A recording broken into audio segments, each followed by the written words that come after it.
સુરતના પલસાણામાં મિલમાં યુવાનનું મોત નીપજ્યું છે। સુરતથી હાલ આ મહત્વપૂર્ણ વિગતો સામે આવી છે, જ્યાં પલસાણામાં મિલમાં યુવકનું મૃત્યુ થઈ ગયું છે।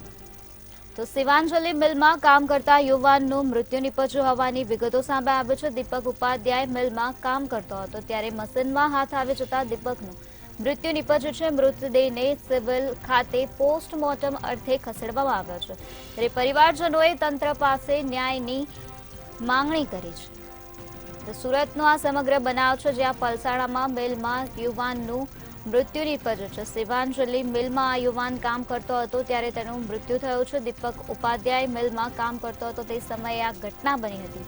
મશીનમાં હાથ આવી ગયો હતો, જેના કારણે દીપક ઉપાધ્યાયનું મૃત્યુ થયું હતું। તો હાલ આ મૃતદેહને પોસ્ટમોર્ટમ અર્થે સિવિલ ખાતે ખસેડવામાં આવ્યો છે। પરિવારજનોએ તંત્ર પાસે ન્યાયની માંગણી કરી છે। તો સુરતનો આ બનાવ છે, જ્યાં પલસાણામાં મિલમાં યુવાનનું મૃત્યુ નીપજ્યું છે। શિવાંજલિ મિલમાં કામ કરતા યુવાનનું મોત થયું છે।